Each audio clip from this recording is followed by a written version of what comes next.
Precisamos aprender a erguer-nos enquanto subimos.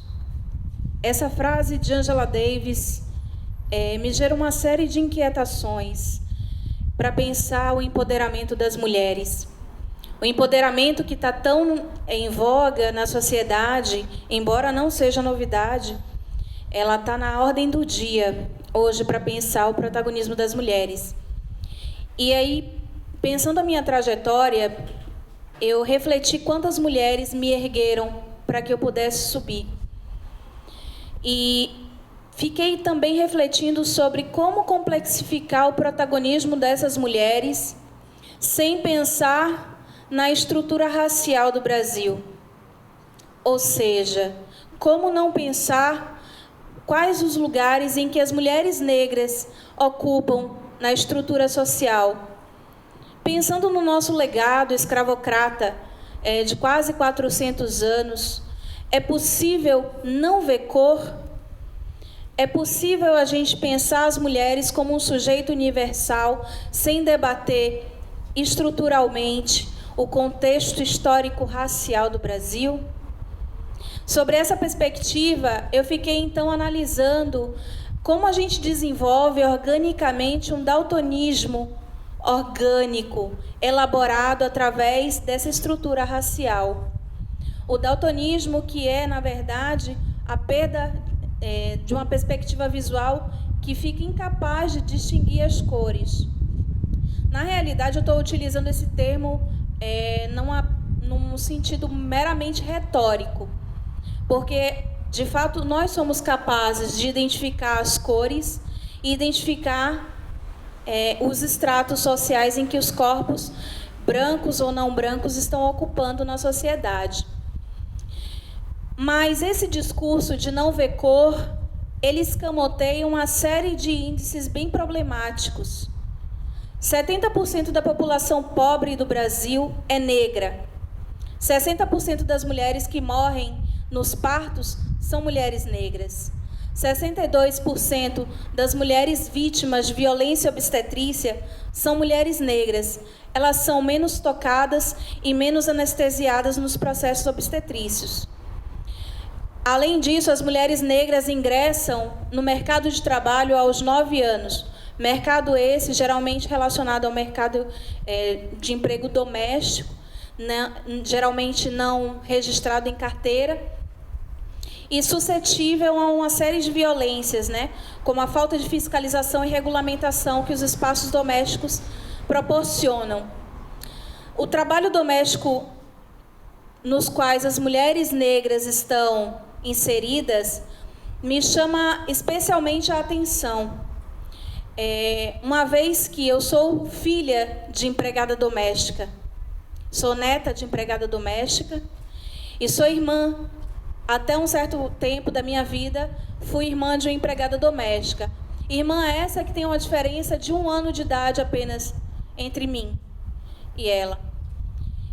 E esses espaços domésticos fizeram com que eu vivesse essa realidade passivamente por um longo tempo. Foi também o serviço doméstico que financiou grande parte da minha vida.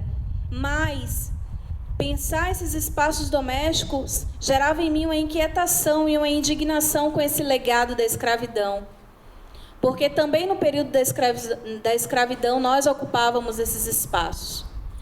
E eu pretendia, havia em mim uma necessidade de romper com esse legado da minha família. Mas isso só foi possível porque essas mulheres estiveram me erguendo para que eu pudesse subir.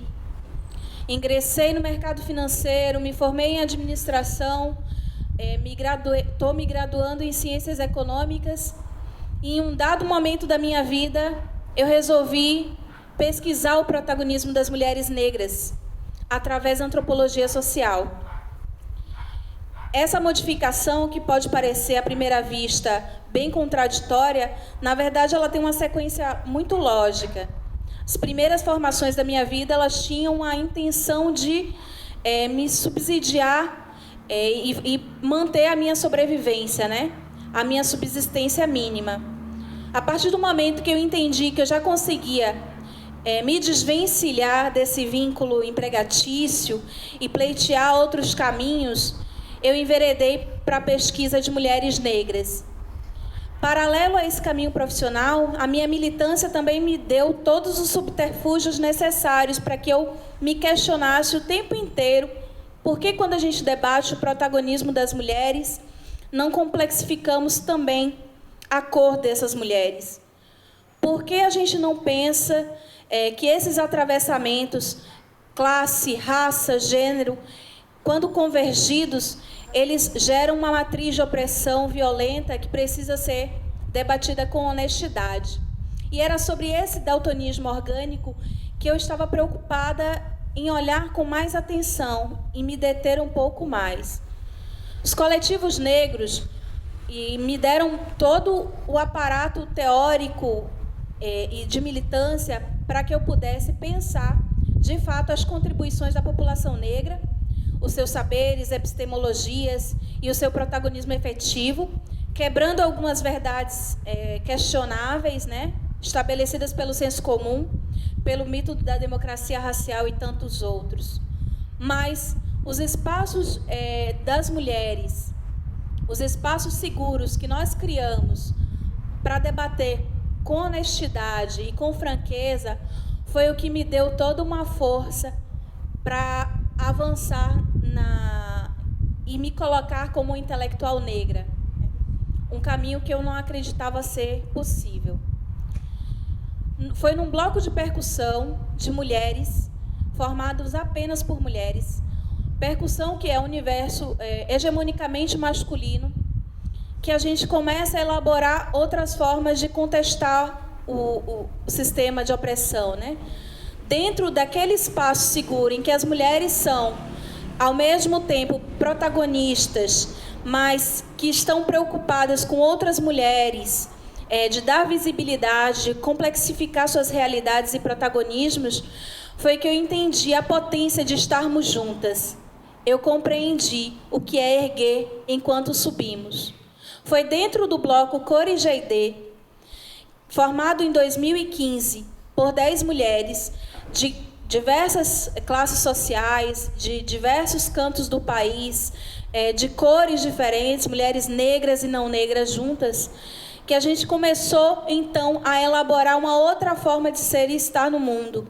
Uma forma colaborativa e uma forma tão potente que me faz hoje ter a certeza de que é necessário realmente erguer-nos enquanto subimos, nos importarmos honestamente com umas com as outras, sem deixar de complexificar os atravessamentos dessas relações.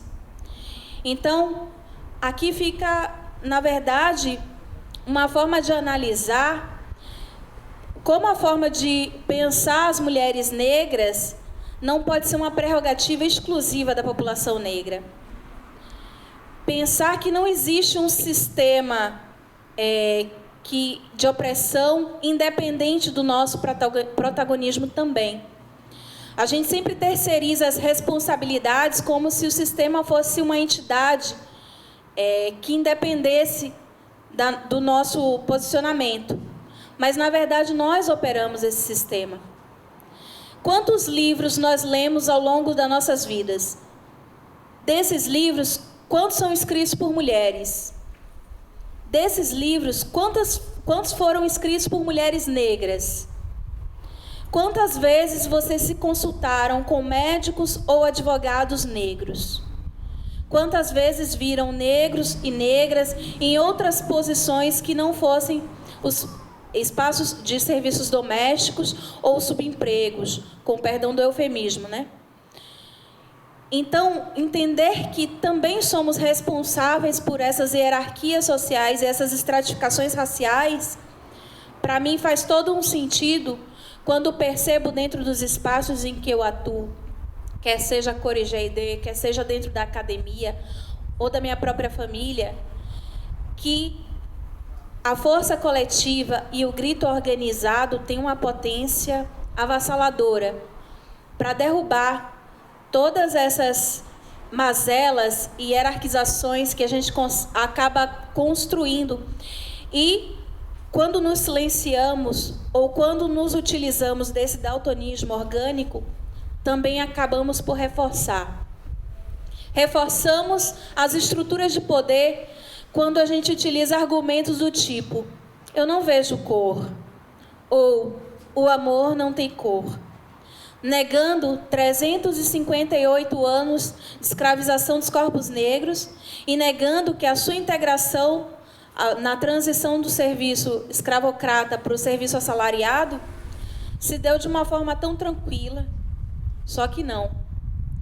Essas complexificações, elas precisam estar em nosso dia a dia. E nem sempre os responsáveis são meramente um sistema, uma mão invisível do racismo.